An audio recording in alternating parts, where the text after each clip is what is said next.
Assalamualaikum warahmatullahi wabarakatuh. Kembali lagi dengan kita di Misteri Kejawen. Pada kesempatan malam hari ini kita bersama Mbah Man Ponco akan mengupas sedikit mengenai part 2 dari Misteri Gunung Klothok. Dan sekarang kita masih berlokasi di area lereng Gunung Klothok ya Mas ya. Ya, ini sekarang menunjukkan kurang lebih pukul 1. Mohon maaf ini tadi saya nggak membawa jam, untuk HP-nya nggak ada. Nah, nanti kira-kira apa yang mau dibahas Mbah Ponco, nanti silakan para pemirsa itu ikuti video dari kita gitu Mas ya. ya, tetapi sebelum kalian menonton mengenai pembahasan yang akan dibahas atau dikupas oleh Mbah Ponco, terlebih dahulu teman-teman like, komen, dan subscribe, tekan tombol lonceng agar notifikasi di beranda kalian muncul mengenai Misteri Kejawen. Ini yang paling penting Mas. Maka dari itu teman-teman silahkan tonton, jangan lupa siapkan kopi agar menonton lebih nikmat dengan kopi.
Ya, pada kesempatan malam hari ini kita bersama dengan Mbah Ponco ya. Nah, pada kesempatan malam hari ini kita meneruskan dari sesi part 2, yaitu membahas mengenai Misteri Gunung Klothok. Nah, di depan saya ini ada Mbah Ponco yang nanti akan menerangkan bahwasanya bagaimana misteri untuk Gunung Klothok selanjutnya. Nah, selamat malam Mbah Ponco. Selamat malam Mas Bren. Iya, assalamualaikum. Waalaikumsalam warahmatullahi wabarakatuh. Pada kesempatan malam hari ini Mbah, ini kemarin saya itu banyak yang bertanya mengenai part 2 untuk sesi Misteri Gunung Klothok Mbah.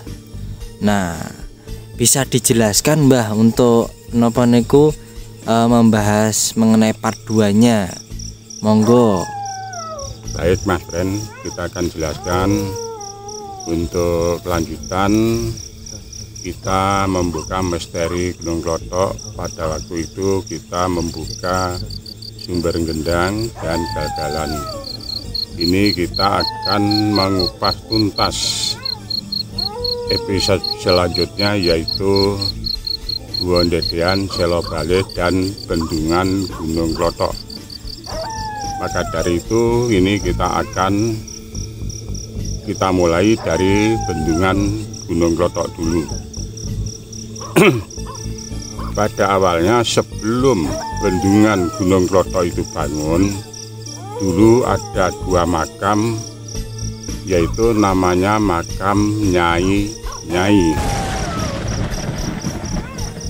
Kira-kira sudah paham belum makam Nyai Mas Ren? Ya, bisa dijelaskan makam Nyai itu makam yang kayak bagaimana ya Mbah ya?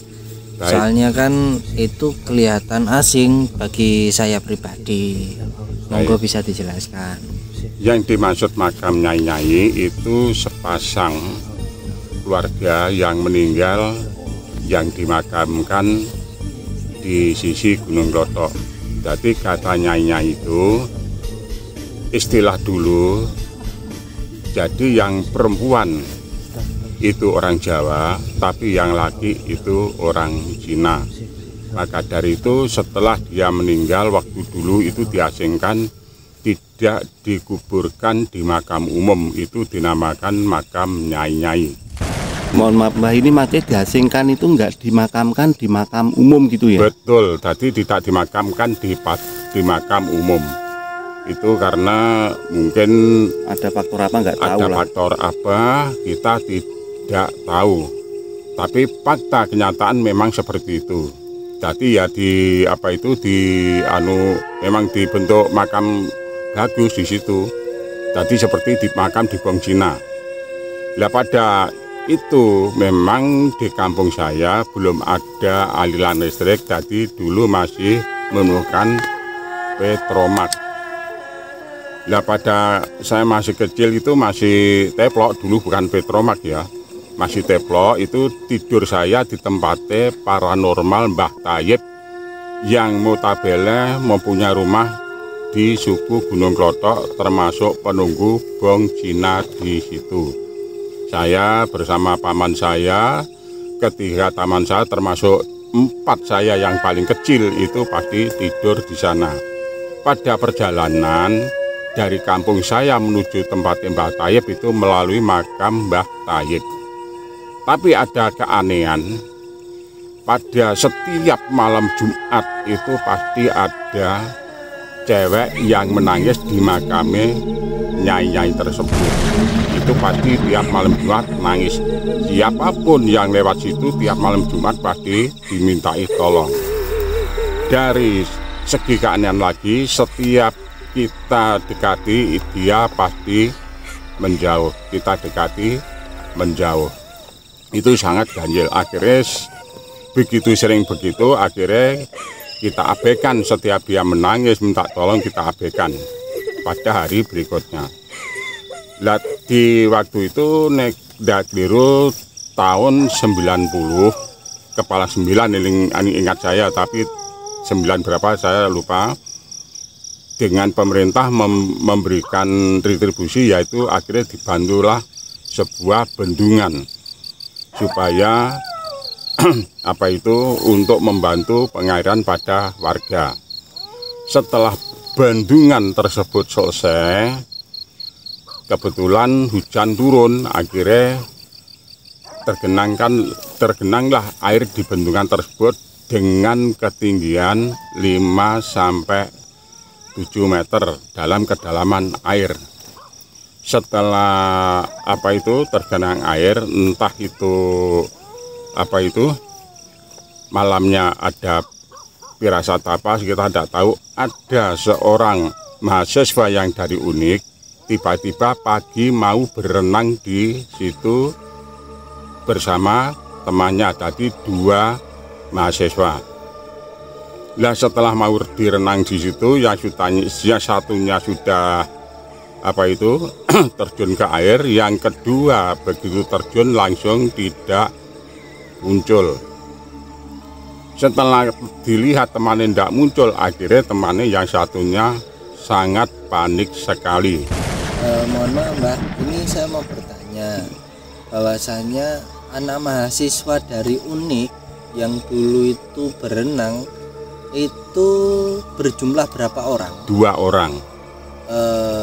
Jadi 2 orang itu laki-laki atau perempuan Mbak? Cowok semua.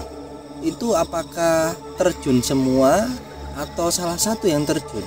Semuanya terjun. Tapi setelah dilihat temannya tidak muncul dari permukaan air. Berarti dia berjumlah sekitar 3 orang ya Mbah ya? Yang satu temannya menunggu dan yang kedua terjun di air. Seperti itu ya Mbah ya? Tidak, cuma 2, tadi dua-duanya semua terjun. Terjun? Iya, jadi semua terjun, tapi setelah dilihat temannya tidak muncul dari permukaan air kan gitu. Oh gitu, ya bisa dilanjut lagi. Lah akhirnya temennya kan panik.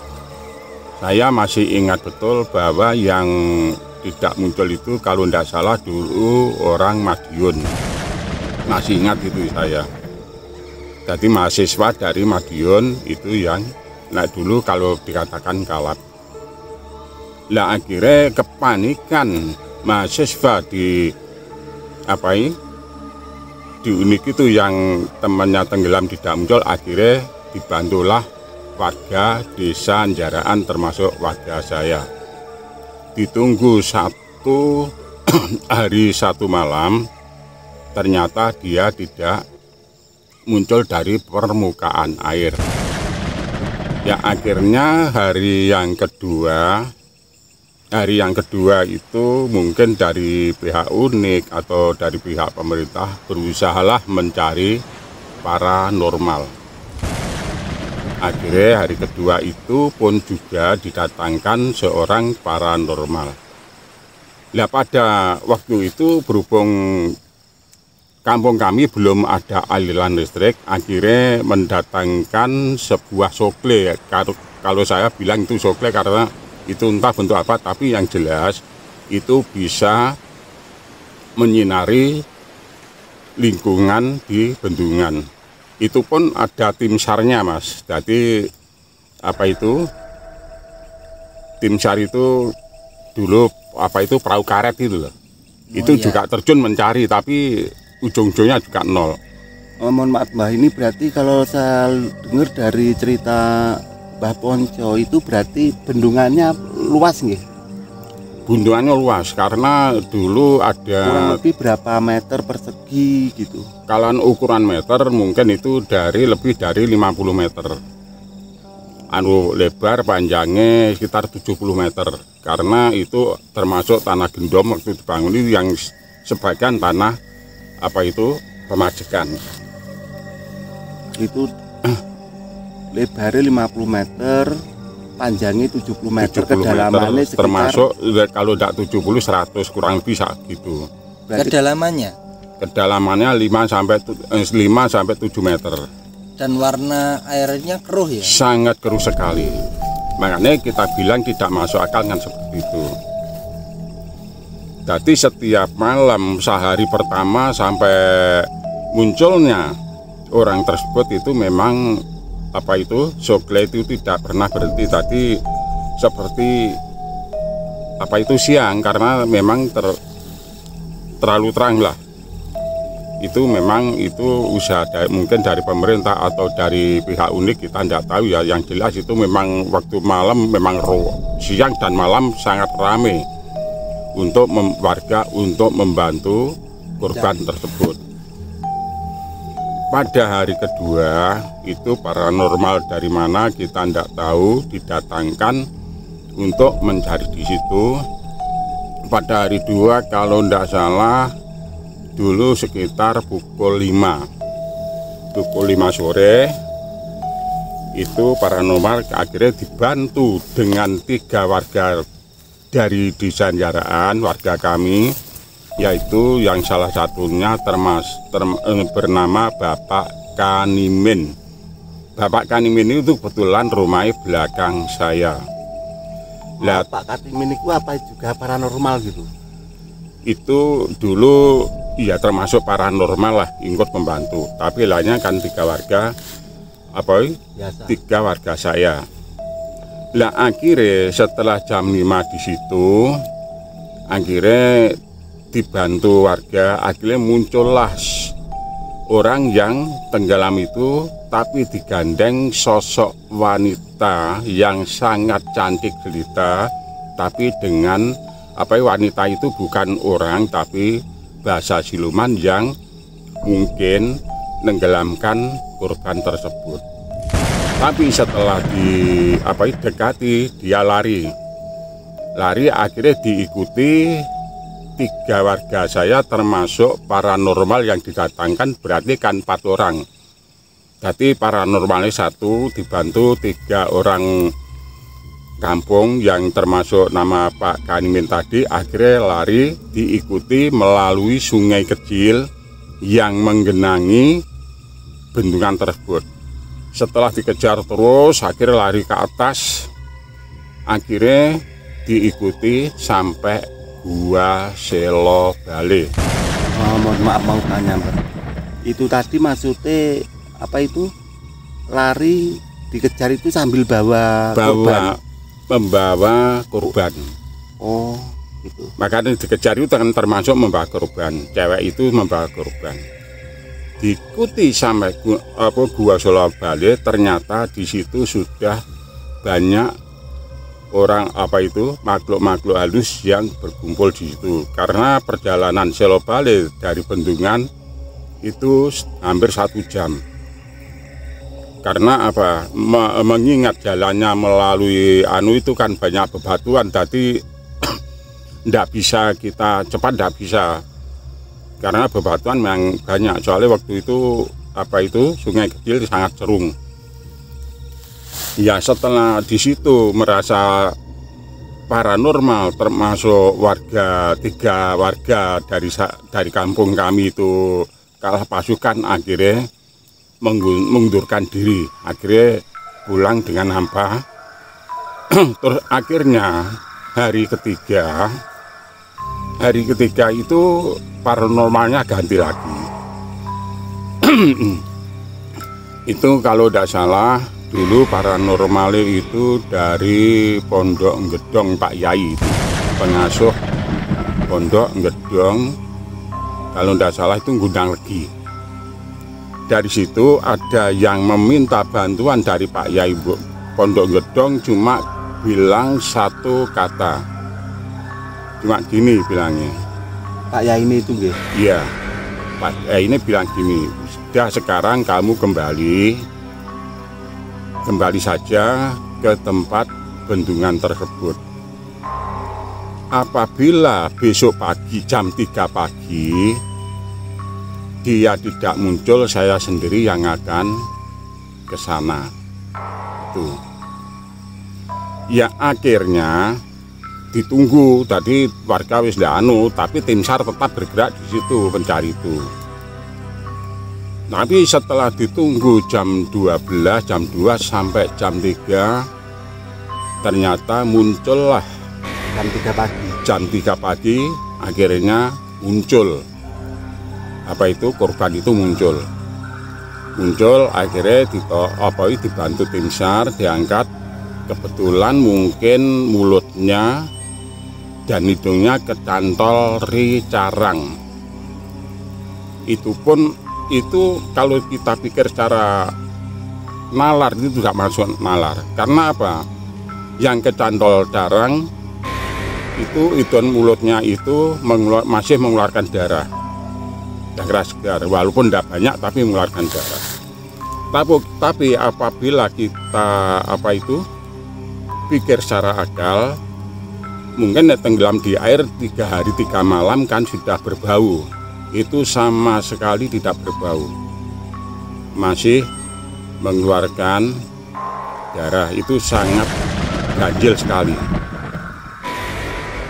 Akhirnya diangkatlah ke daratan, akhirnya kan dibawa keluarganya pulang dari pulang ke tempatnya korban, kan gitu. Nah, akhirnya kita punya punya gagasan kok sampai ke Gua Solo Bale itu sebetulnya seperti apa. Ya, akhirnya saya di lain tahun, tapi waktu itu ada yang namanya SDSB. Saya penasaran sekali sampai korban dibawa ke Selo Bale. Itu maksudnya apa? Ternyata di situ waktu saya mau nepi mencari, waktu itu ada SDSB ya, nomor. Saya ke sana memang dulu hobi. Jadi teman-teman dari warga saya apabila mau putaran pasti ke sana. Pada waktu putaran SDSB saya masih ingat itu, kalau tidak salah, kalau tidak tiap malam Minggu, malam Senin. Jadi saya ke sana 4 orang ke Selo Bale itu mau minta petunjuk itu. Nah, kebetulan di sana ada rapat basa halus, termasuk halus ya, Pak? Iya, itu banyak Mas. Jadi basa halus itu rapat di sana, termasuk cewek yang membawa korban tersebut juga di sana. Berarti jadi itu ngumpul. Tempatnya itu buat inti ya untuk perkumpulan bangsa-bangsa halus itu ya Mbak? Iya. Jadi saya masih ingat betul waktu kita menceritakan, waktu kita membahas termasuk selo Pesugihan Parang, tempatnya yang Pandu Progolopati, termasuk Gonggambir. Ternyata di sana termasuk yang Pandu Progolopati, termasuk yang ada di Gonggambir juga berkumpul di situ. Jadi saking Di mana itu? di Gua Solo Bale. Jadi waktu saya sana ternyata ada perkumpulan rapat di Solo Bale. Berhubung perkumpulan rapat kita kan tidak berani langsung situ, soalnya banyak Mas. Mungkin kalau dikalkulasi sekitar 100 atau 150 orang. Tapi orang-orang penting semua itu. Ada yang pakai belangkon, ada yang pakai udang, macam-macam lah hitungannya. Ternyata kita amati apa yang kita pernah kita jumpai waktu kita ke Parang dan kita ke tempat Gonggambir, termasuk cewek yang dikejar itu tadi, ternyata juga di situ. Nah, di sisi lain saya masih penasaran, berhubung itu belum ada jawaban. Akhirnya di lain hari saya pergi lagi ke Selo Bale. Itu sangat penasaran sekali saya. Jadi akhirnya di situ ditemuilah seorang kakek yang sudah sangat tua sekali. Nah, akhirnya menjelaskan. Saya memang bertanya, tujuan saya mencari rezeki. Gimana? Togel. Bukan togel, masih SDSB dulu. SDSB itu resmi, tadi pemutaran memang dari Indonesia. Dulu namanya, sebelum SDSB itu namanya Nalo. Nalo itu diputar, kalau tidak salah disun 6 nomor. Jadi dulu beli Rp1.000 dapat 1,2 miliar kalau tidak salah. Itu Nalo. Jadi berhubung itu Nalo itu masyarakat ingin berjudi, akhirnya adalah buntut ya. Tadi belum dinamakan SDSB, tadi makanya dinamakan buntut. Sekarang ada lagu kan dicetakan lagu itu sekarang. Iya. Tadi namanya Buntutan. Ya, bisa dilanjut untuk itu tadi Mbah? Ya. Nah, akhirnya saya akan entah sana. Nah, akhirnya sana orang tua renta yang menuju saya itu jawabannya sangat enteng sekali. Kita kasih apa yang kamu minta, jangankan 2-3 angka, 6 angka saya kasih. Tapi dengan satu syarat, Anda harus mau, yaitu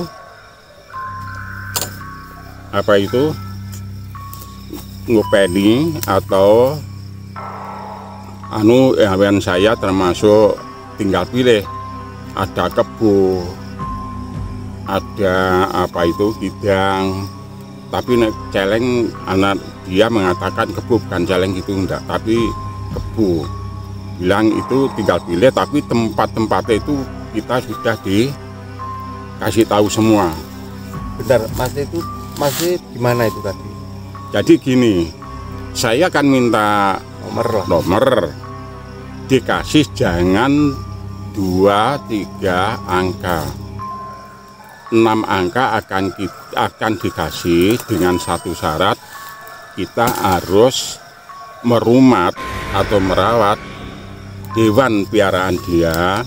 Jadi ada celeng, ada kidang, lain dan sebagainya, termasuk ayam, ternak ayam, termasuk yang kecil sampai yang besar lah, termasuk juga harimau. Nah, saya pikirkan gini, kalau saya diminta seperti itu, ya berarti kalau seandainya nomor itu nanti keluar, kita kan tidak bisa menikmati, kan langsung disuruh merawat piaraan dia. Nah akhirnya saya tanya, nah sekarang apa fungsi dari Selo Bale atau Guwa Dedean? Jadi Guwa Dedean itu fungsinya untuk apa itu menjemur ya. Nek orang dulu namanya Dede. Jadi menjemur, Berjemur lah. ya berjemur. Jadi makhluk-makhluk itu kalau pagi itu untuk berjemur bahasa siluman yang ada di Guwa Dedean. Ini kalau kita awetkan orang yang pernah menggarap di situ, waktu digarap memang dulu kalau pagi memang ramai sekali. Jadi minimal jam itu baru hilang. Tapi itu memang cerita dari orang yang pernah menggarap. Dulu kan gini, jadi setiap alas Gunung Klothok Gundul itu pagi suruh nggarap orang kampung. Makanya sejarah ini kita sangat paham, soalnya saya sering sekali hitungannya bercocok tanam di Gunung Klothok. Nah, akhirnya saya tanya lagi, kenapa Guwa Selo Bale itu kok dinamakan Guwa Selo Bale? Artinya Selo itu tegese kan batu, Bale adalah balai pertemuan untuk makhluk halus yang ada di situ atau di luar Gunung Klothok, ya termasuk di Parang, dan itu pun termasuk dari Jawa Tengah hadir sesuai undangan. Jadi intinya, jadi Selo Bale memang tempat balai pertemuan, intinya jadi Itu balai pertemuan, maksudnya balai pertemuan makhluk halus. Khusus makhluk halus, jadi ya seperti kita apabila ada pertemuan ya apa itu menyebar undangan. Jadi satu misal yang dari Gunung Kelut atau dari Parang, dari anu dikasih undangan, tapi temanya apa itu kita kan tidak tanya. Jadi yang jelas itu sering sekali diadakan balai pertemuan di Selo Bale.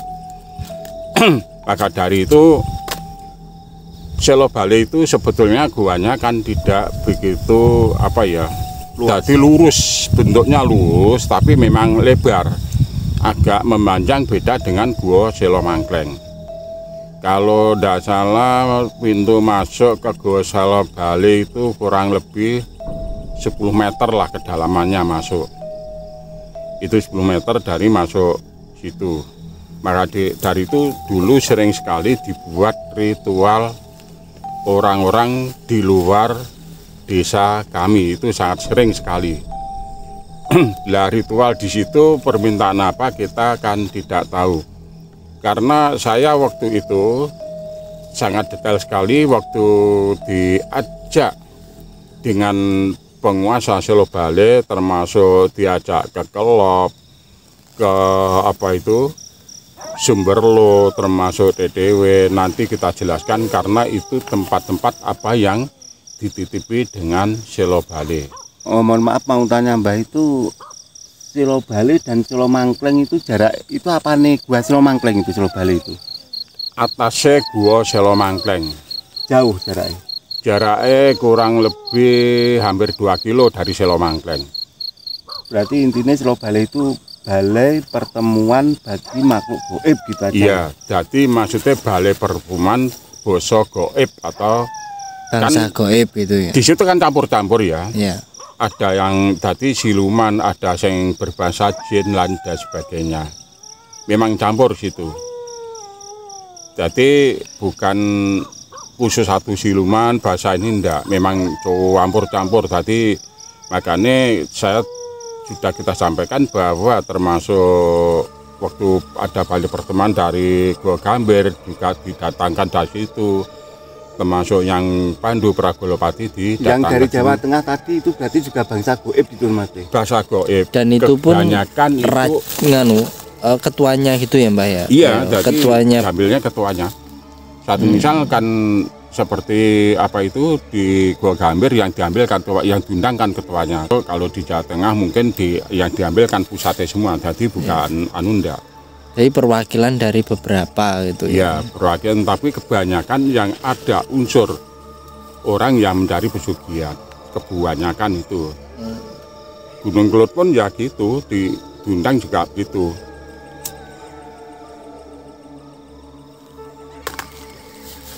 Jadi intinya yang jelas di Gua Solo Bale itu sangat banyak Mas Hadi menguasai beberapa apa itu memang ada hubungan dari semua yang ada di Gunung Klothok itu saling berhubungan. Tapi cuma setiap titik itu misterinya sangat berbeda sekali, tidak sama. Dalam arti tadi satu misal itu nanti kita menganjek ke Subur Bandung, Sumber Jambangan, dan itu memang penguasanya beda-beda, tadi tidak sama. Tapi memang dalam pusat di Gua Solo Bale itu memang tempat pertemuan bahasa halus, itu sangat jelas sekali. Karena saya pernah mengantar dulu orang Jombang kalau tidak salah, waktu saya masih menjabat Kota Lingkungan pernah mengantar sana. Akhirnya yang kita hadirkan termasuk Bapak Babinsa, termasuk Babi Kantimas kita hadirkan supaya tidak ada salah paham. Itu yang pernah kita alami mengantarkan orang.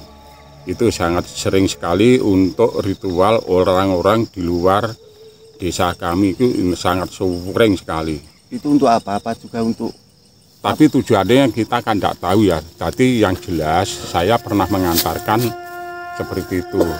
Jadi ritual kan mungkin tujuannya kan beda-beda ya. Mungkin yang ada yang minta sakti atau ada yang minta kekayaan, seperti apa yang kita sampaikan tadi. Kita kan supaya dapat nomor rezeki yang banyak, tapi ternyata imbal baliknya yang sangat menakutkan. Itu yang soalnya kan gini ya, semua bahasa gaib itu kalau kita sebagai manusia biasa apabila minta itu tidak ada yang cuma-cuma Mas, pasti ada imbal balik, itu pasti. Jadi pasti itu ada pertukaran, entah itu Betul. apa ya Mbak ya. Entah apa nanti pertukaran. Makanya kita kalau bahasa gaib itu kita harus jeli. Artinya jeli gimana? Jadi maksud dan tujuan dia itu jebakan atau tidak, kita harus paham. Betul. Jadi gini, kita sering sekali karena waktu memang kita itu waktu sudah dewasa, jadi sudah dilatih sejak kecil ya. Sejak kecil memang sengaja atau tidak dengan orang tua memang diajari berpuasa. Karena apa? Karena gini, diajari dengan puasa itu kita dapat makan tapi di atas jam 5, minimal bar maghrib baru makan. Itu sebetulnya kan terus mengajari tapi secara halus gitu loh Mas. Iya. Karena apa? Memang dulu itu faktornya faktor ekonomi. Karena saya dibesarkan dari warga tani, jadi itu ya jangankan makan satu doel pun tidak ada. Makan kita paham, satu misal kan gini. Satu misal dia itu kita meminta dengan makhluk gaib, satu misal ada kata-kata ya. Kata-kata apa itu dia minta imbalan apa lah, kata-kata itu yang harus kita pahami. Satu misal gini, saya mau ikut dia, ini satu kata yang paling real ya. Apabila usuk rumah saya itu sudah berbentuk emas, itu sebetulnya kan jebakan juga. Kita yang minta tapi dia mengamini, oke saya kasih. Tapi manusia sifatnya akan lupa. Dengan sifat lupa itu kebetulan apa itu susuk ya, apa itu? Jadi susuk konde itu lupa ditaruh di atas supaya tidak dicuri orang gitu loh. Nah itu jebakan dia itu termasuk usuk emas. Atau kita naruh cincin di usuk, dicandalnya supaya pencuri tidak tahu kita menaruh di mana. Itu kita sudah dibawa oleh dia. Maka dari itu kita mengingatkan hati-hati apabila kita mempunyai perjanjian dengan makhluk gaib. Ini kita lanjutkan lagi ke Selo Bali. Maka dari itu, mohon maaf Mbah, ini karena waktunya sudah hampir pagi nih. Ini mungkin ada pesan-pesan buat pemirsa, mungkin kalau gimana gitu pesan-pesannya Mbah. baik bagi pemirsa yang kita cintai, apabila ingin membuktikan sebagaimana sangarnya atau masalah Gunung Klothok, misterinya seperti apa, bisa membuktikan sendiri. Itu terutama di gua mana itu tadi? Ya, termasuk Gua Selo Bali. Tinggal pilih mana nanti yang kita tuju, yang dia tuju. Saya siap mengantar, tapi tidak menemani, tapi cuma mengantar tempat tersebut. Karena nanti tinggal pilih ya, ada Gua Selo Bali, Gua Dedean, Sumber Bandung, Sumber Jambangan, termasuk Kelop, Sumber Lo, Watu Bengkah, Gunung Semut, termasuk DDW, termasuk Sumber Soko. Nanti kita kupas semua misterinya seperti apa. Apabila pemirsa ada yang minat ingin membuktikan, nanti kita antar mana yang dia sukai. Terserah nanti di Sumber Cecang atau Sumber Soko atau di DDW atau di Kelop, saya siap mengantar, buktikan sendiri. Tapi lokasinya apabila saya diminta untuk mengantar, saya antar. Tidak ada biaya Rp1 pun. Saya dengan ikhlas untuk mengantar apabila orang yang penasaran ingin tahu sejauh mana misteri Gunung Klothok, seperti itu Mas. Nah, terus saya tambahin Mbah ya. Jadi gini, untuk teman-teman atau rekan-rekan yang memperhatikan dari pembahasan Mbah Ponco pastinya ya, itu ada pesan yang saya akan sampaikan. Teman-teman di sini perlu diketahui, jika kalian juga ingin bertransaksi dengan bangsa gaib, saya ingatkan, jangan sekali-sekali kalian bertransaksi apapun. Gak ada yang gratis pastinya. Bangsa seperti itu pasti akan menyesatkan kalian.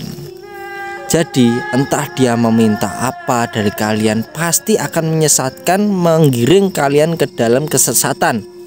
Ingat itu.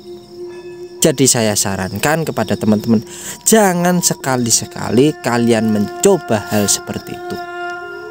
Karena apa? Sudah beberapa orang yang tersesat dalam kesesatan gara-gara ingin kaya, ingin sakti. Ini ya, itu tadi yang saya sampaikan teman-teman. Cukup sekian dari kami, dari Misteri Kejawen. Jangan lupa like, komen, dan subscribe. Tetap tekan tombol lonceng agar kalian bisa mengikuti notifikasi dari kita. Nah, tetap tonton dari perjalanan Misteri Kejawen, membahas atau mengupas mengenai beberapa hal mistis pastinya. Terima kasih.